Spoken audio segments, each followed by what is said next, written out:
quwwata illa billahil aliyyil azim. Alhamdulillahirabbil alamin. Segala puji hanya milik Allah Subhanahu wa taala yang telah mengumpulkan kita bersama-sama dalam masjid ini, yang mana diberikan Allah Subhanahu wa taala kita diberikan kesehatan, sehat wal afiyah. Alhamdulillahirabbil alamin. Salawat dan salam selalu kita haturkan kepada junjungan kita Nabi Muhammad sallallahu alaihi wasallam, kepada keluarga beliau, sahabat beserta orang yang rela meneruskan perjuangan beliau hingga hari kiamat. Yang ulun hormati, yang sama-sama kita muliakan, para pengurus masjid, ketua masjid ataupun dewan pengurus masjid, para alim ulama, para habib, guru-guru agama, dan sekalian seluruh jamaah yang berhadir di sini. Mudah-mudahan kita selalu dalam rahmatnya Allah Subhanahu wa taala, dan mudah-mudahan kita selalu diistiqomahkan oleh Allah Subhanahu wa taala di jalan yang lurus, di jalan yang baik-baik. Mudah-mudahan kita nantinya dimatikan dalam keadaan husnul khatimah. Amin ya rabbal alamin. Seperti biasa kita sambung pengajian kita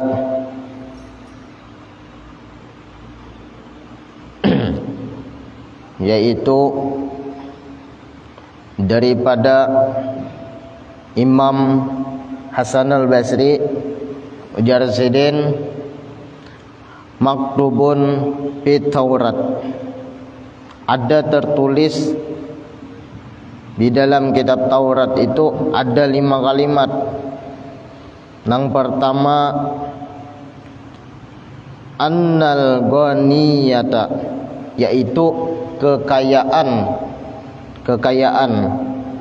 ai al-iktifa'u binafakati yalu, yaitu kecukupan dalam berbelanja. Adalah andaknya di mana? Andaknya itu di fi qanaati, di dalam sifat qanaah.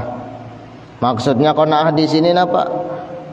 Di sini ridho bil kismati, ridhonya hati dengan pemberiannya Allah Subhanahu wa taala, merasa cukup yang mana diberi Allah Subhanahu wa taala. Jadi munnya hati ridho lawan pemberian Allah Subhanahu wa taala, maka disebutakan nangarannya disebut kaya hati, sugih hati. Nah, sugih hati sudah.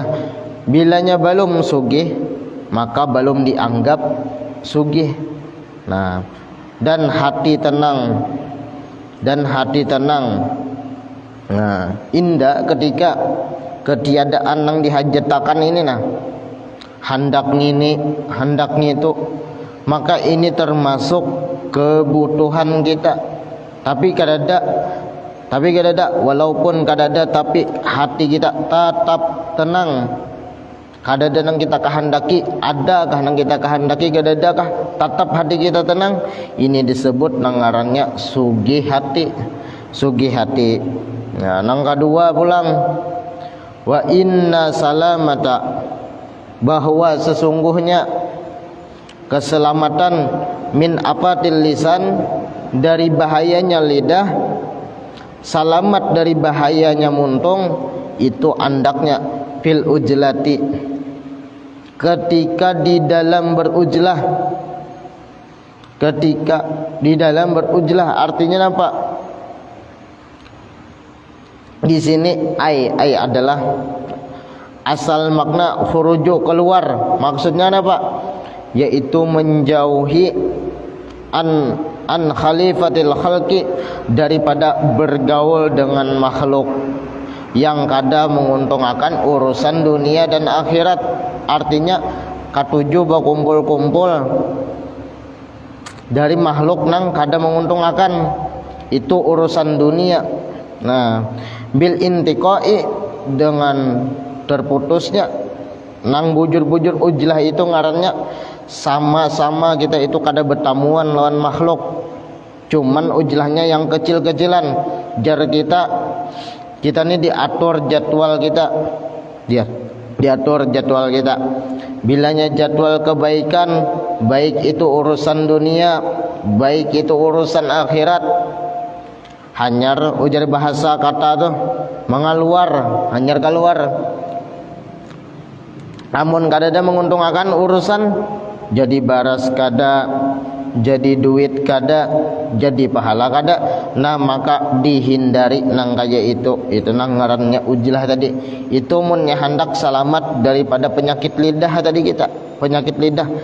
Kada mau berkumpul-kumpul nang kada menguntungkan, berkumpul nang ibaratakan tu nang maulah sia-sia kita. Wa innal hurmata ay al-azamatu, dan sesungguhnya kehormatan, sesungguhnya kemuliaan seseorang itu di mana andaknya? Mulia ketika menundukkan syahwatnya. Jadi seseorang itu mulia karena inya sanggup, karena inya mampu menundukkannya, maka orang itu cenderung menundukkan syahwatnya, maka orang itu mulia. Nah, bahkan bilanya nafsunya, bila hawa nafsunya ini kada ditundukkannya, maka orang itu cenderung hina hidup di dunia bilanya kada menundukkan hawa nafsunya. Maksudnya apa? Contohnya misalnya ujar hati, kehendak hati nih, kehendak hati, yuk kita ke sana, tulak kita ke maksiat, ayo kita ke sana, gawian nang kada bagus, ayo tulak. Maka orang itu hina dalam pandangan manusia nang kaya itu seperti itu, di akhirat kaya itu juga hina. Maka apabila manahani, padahal hati ini hendak aja menggawi, tapi dia tahaninya benar, maka dimuliakan Allah Subhanahu wa taala di dunia akhirat. Nah, jadi kemuliaannya itu baik di dunia maupun akhirat. Kalau hati kita nih cenderung berpaling dari Allah Subhanahu wa taala, dari jalan Allah Subhanahu wa taala, maka apabila berpaling biasanya kita banyak penyakit bilanya mau berpaling nang seperti itu. Nah, di antaranya kenapa? Di antaranya sombong, ria, di antaranya merasa bisa berataan. Nah, maka orang tersebut kena itu dihinakan oleh Allah Subhanahu wa taala. Tapi seandainya hatinya itu tadi diarahkannya kepada Allah Subhanahu wa taala, hendak berpaling dari Allah Subhanahu wa taala, maka dihadapannya, dipaksakannya, sehingga timbul sifat nang mulia tadi. Mulia. Apa sifat mulia? Tawadu, sabar, syukur, ridho, menerima ketetapan Allah Subhanahu wa taala. Ujung-ujungnya ialah ridho lawan Allah Subhanahu wa taala. Lalu inya mulia di dunia dan akhirat. Kunci hendak mulia di dunia akhirat yaitu kawa mengendalikan hawa nafsunya tadi. Kawa mengendalikan hawa nafsunya. Napa? Wa inna tamattu'a, dan sesungguhnya hakikat bersenang-senang, ai kamalal intifa, yaitu sempurna menggunakan sesuatu, sempurna merasakan nyamannya sesuatu. Di mana sebenarnya yang bersenang-senang itu? Nang bersenang-senang itu nang sebujurannya fi ayamin taliwatin, yaitu pada hari-hari nang panjang, nang kada beujung, nang kada bebatas. Apa itu? Fil akhirah, abadan, selama-lamanya di akhirat. Nah, fil jannati, masuk surga. Nah, itu apa? Amun balum bujur-bujur senang itu hanya kesenangan sementara. Kesenangan sementara itu di dunia. Nang bujur senang yang selamanya fil akhirah. Tamat kesenangan banyaman-nyaman, baleha-leha maksudnya balapang-lapang. Balapang-lapang karena Allah menghendaki kayak itu, karena kadada ujungnya nangarannya surga itu. Maka maksudnya senang terus bilanya sudah di akhirat itu. Kalau bang kita misalnya hendak nyaman harus di dunia nih kada kawa. Tapi di dunia kita ayo jah hendak berisi apakah nyamannya yang itu nah satu mata aja. Pasti ada kendalanya, pasti ada pahitnya. Lalu kita mencari pintu kenyamanannya dunia. Kayak apa caranya dengan senang? Menggawi napa nang disuruh Allah Subhanahu wa taala dan meninggalkan apa nang dilarangnya Allah Subhanahu wa taala. Maka kita senangnya di hari nang panjang nantinya. Di mana? Fil akhirah, fil jannah. Nah, kita di dunia ini semata-mata hanya mencari ridhonya Allah Subhanahu wa taala. Oh, ini mun ku gawi Allah ridho kada. Pikiran kita kayak itu. Oh, ini amun ku jalani Allah ridho kah kada? Oh, ini amun tagawi Allah ridho kah kada? Jadi amun kita hendak mencari nyaman nang senang-senang nang sebenarnya yaitu di akhirat, fil akhirah, di akhirat abadal abidin selama-lamanya. Nah, itu pernah diceritakan waktu di zaman Rasulullah sallallahu alaihi wasallam, di dalam hadis Abu Hurairah ini telah mendengar Nabi Muhammad sallallahu alaihi wasallam bersabda, ujar Rasulullah sallallahu alaihi wasallam, ada 3 orang dari Bani Israel. Yang pertama penyakit belang, yang kedua botak, yang ketiga buta. Penyakit belang, botak lawan penyakit belang, lawan buta. 3 Bani Israel dari Bani Israel. Napa ketika Allah Subhanahu wa taala ujar Rasulullah sallallahu alaihi wasallam, ketika Allah Subhanahu wa taala napa menguji mereka itu nah, mereka yang bertiga tadi, si penyakit belang, penyakit botak, penyakit buta, mau uji mereka. Lalu Allah Subhanahu wa taala mengutus seorang malaikat ini berupa manusia. Maka datanglah malaikat itu kepada orang nang karena penyakit belang tadi. Belang itu belang penyakitnya. Maka datanglah malaikat itu tadi kepada orang nang belang tadi dan bertanya, apakah yang kau inginkan? Apakah yang kau inginkan? Mana kuni nang penyakit belang ni tadi? Apa nang kami inginkan? Maka dijawabnya, kulit dan rupa ulun hendak bagus serta hilang akan penyakit nang menyebabkan orang ni kada katuju lawan ulun, nang jijik melihat ulun karena penyakit ulun nang ini. Kemudian ditanya oleh malaikat lagi, kekayaan apakah nang kau ingini? Ujar malaikat ni, mana aku ni berupa manusia yang kau ingin. Dijawabnya, hendak onta jahnya, hendak onta. Maka diberinya apa? Diberinya 1 onta nang bunting sambil didoakannya, barakallahu laka fiha. Kemudian datanglah malaikat itu tadi, tuntong sudah kepada nang karena penyakit belang, lalu mendatangi kepada nang orang nang karena penyakit botak tadi, kepada botak. Ngapa?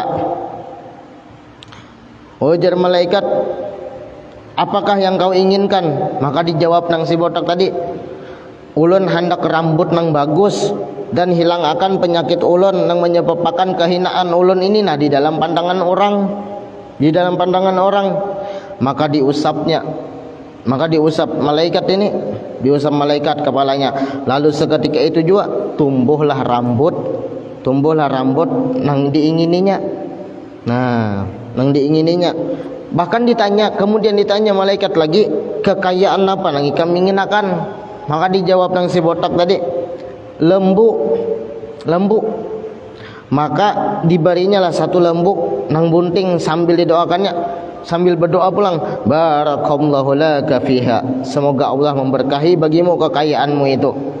Lalu datanglah malaikat itu kepada nang si buta dan bertanya, apa nang kami inginakan?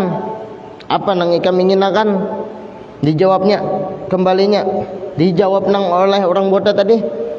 Orang buta, ulun hendak apa?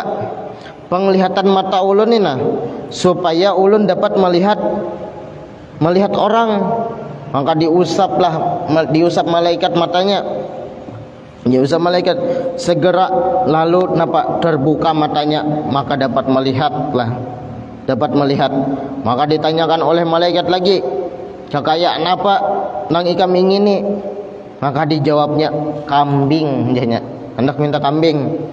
Maka diberilah seekor kambing nang bunting sambil didoakan nang seperti nang kemudian tadi, barakallahu laka fiha. Nah, kemudian setelah beberapa tahun nang si penyakit belang si botak lawan si buta ini, setelah beberapa tahun, bahkan ini masing-masing mempunyai daerahnya sudah terpisah, sudah mengisi daerah masing-masing, lalu terpisah.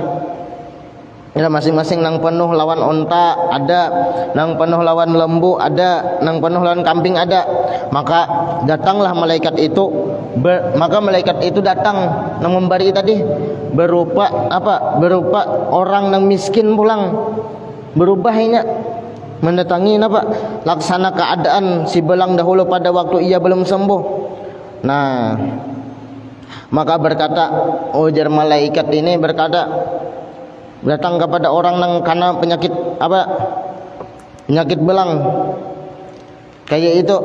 Maka berkata, ujar malaikat, saya ini orang miskin nang sudah terputus hubungan dalam perjalanan saya ini, maka tiada yang dapat mengembalikan saya kecuali dengan pertolongan Allah Subhanahu wa taala. Kemudian bantuanmu, aku mengharapkan bantuanmu. Ujar malaikat nih, mengharapkan bantuanmu, mengharapkan demi Allah Subhanahu wa taala. Allah nang memberi rupa dan kulit nang bagus. Napa jar malaikat? Aku minta satu onta aja untuk meneruskan perjalananku. Maka dijawab nang penyakit si belang tadi, nang sudah wigas tadi, dijawabnya dengan kasar, hak-hak orang masih banyak, orang masih banyak, hak-hak orang tu masih banyak. Aku kada dapat memberimu apa-apa, kada dapat memberi apa-apa. Boleh minta di tempat lain, jangan minta di tempatku, jar nang penyakit belang ni tadi. Nang padahal ini sudah disembuhkan oleh malaikat. Tapi pas di saat malaikat datang, inya lupa lawan kebaikan malaikat itu. Inya kada tahu orang miskin itu siapa. Nah, minta aja ke tempat lain, banyak aja yang lain dia. Maka berkatalah malaikat itu, ujar malaikat, aku ini seolah-olah pernah tahu padamu. Tidakkah kau dahulu nang belang dan dijijiki orang, juga seorang miskin, kemudian Allah Subhanahu wa taala memberimu kekayaan. Saya telah mewarisi kekayaan ini dari orang tuaku, aja menjawabnya. Padahal dari Allah Subhanahu wa taala mengirimkan malaikat. Dijawab nang penyakit belang tadi, dijawabnya saya aja telah mewarisi kekayaan ini dari orang tuaku. Berkata malaikat setelah mendengar itu, jika kau berdusta, semoga Allah Subhanahu wa taala mengembalikan keadaanmu. Semoga Allah Subhanahu wa taala mengembalikan keadaanmu sebagaimana dahulu nang penyakit belang, nang jijik itu. Nah, kemudian pergilah malaikat itu mendatangi si botak lagi. Nang si botak nih. dahulu, dan berkata pula padanya sebagai yang dikatakan kepada si belang, namun juga mendapatkan jawaban seperti jawaban si belang, hingga didoakan oleh malaikat, jika kau berdusta semoga kau kembali sebagaimana keadaanmu sedia kala. Sama jawabannya si belang lawan si botak ini, sama jawaban, aku kaya dari orang tua aku aja. Dan akhirnya apa? Datanglah kepada yang terakhir ini, kepada yang buta tadi. Dengan apa? Dengan menyamar seperti keadaan si buta dahulu semasa ia miskin. Dan berkata seorang miskin ini, dan orang rantau yang telah putus hubungan dalam perjalanan ini tidak dapat meneruskan perjalanan saya kecuali dengan pertolongan Allah Subhanahu wa taala. Ujar malaikat ini. Malaikat menyerupai orang miskin. Kemudian bantuanmu, aku ini minta demi Allah yang mengembalikan pandangan matamu itu satu kambing aja untuk aku meneruskan perjalananku ini. Maka dijawab si buta tadi, nang asalnya dahulu buta, wah ini melihat, maka dijawabnya, dahulu memang ulun ini buta, lalu Allah Subhanahu wa taala mengembalikan penglihatan ulun, maka kini ambillah sesukamu, saya tidak akan memberatakan apa sesuatu pun kepadamu yang kau ambil karena Allah Subhanahu wa taala. Maka berkatalah malaikat, jagalah harta kekayaanmu, sebenarnya kamu telah diuji, maka Allah Subhanahu wa taala ridho kepadamu dan murka kepada kedua temanmu. Artinya kita ini harus ridho lawan ketetapannya Allah Subhanahu wa taala. Jangan sampai kita ada keluhan di dalam kehidupan kita ridhoi berjalani napanang sudah dijulungi oleh Allah Subhanahu wa taala. Wa innal sabru, dan sesungguhnya kita itu disuruh bersabar. Sesungguhnya kesabaran itu yang sebujur-bujurnya sabar ala masyaqi ad-da'il awamir, atas menempuh kesulitan ini mengerjakan perintah-perintahnya, wa tahamuli marraji, menyandang kesusahannya itu dari menjauhi perkara yang dilarang oleh Allah Subhanahu wa taala. Jadi susah juga kita nih menyandang perkara yang dilarang oleh Allah Subhanahu wa taala, itu berat. Mengerjakan perintah Tuhan pun itu juga berat. Jadi kesabaran itulah yang diperlukan ketika kita menggawi perintah. Ketika kita menggawi perintah, kesabaran. Ketika kita menjauhi yang dilarang, ada kesabaran. Kesabaran yang diperlukan, sebab kenapa? Amun kada sabar menggawi perintah, kada sempurna gawiannya. Kada sabar apa yang dilarang bisa tagawi. Kada sabar apa yang dilarang oleh Allah Subhanahu wa taala bisa tagawi kita. Maka di mana andaknya itu? Kada lawas sabar itu. Sabar itu kada lawas andaknya di mana? Fi ayyamil khalilatin, pada hari-hari nang pendek. Ada hari-hari nang pendek. Di mana hari nang pendek itu? Aipit dunya, di dunia. Di dunia ini ada nang 30 tahun, ada nang 40 tahun, ada nang 60 tahun, ada nang 70, ada nang 80, ada nang 90. Satu mat aja nang ngaran bersabar tadi. Sedangkan nang benyaman-nyaman tadi lawasnya yaitu di surga fil a. Sedangkan bersabar itu satu mat, berarti pemahamannya bila mau menjalani sabar nang satu mat, inya akan menerima kenyamanan nang lawas selama-lamanya di akhirat. Itu maksudnya bilanya mau menjalani kesabaran itu di dunia, maka inya akan menjalani nang sebenar-benarnya nyaman kena di akhirat. Seorang nang sempurna akalnya di mana? Ialah orang nang selalu mengoreksi dirinya dan bersedia sebagai bekal untuk matinya nanti. Dan orang nang rendah itu, nang hina itu nantinya yang selalu menurut akan hawa nafsu kita nih. Hawa nafsu kita nih di samping itu mengharapkan berbagai angan-angan, berbagai angan-angan. Berbagai angan-angan.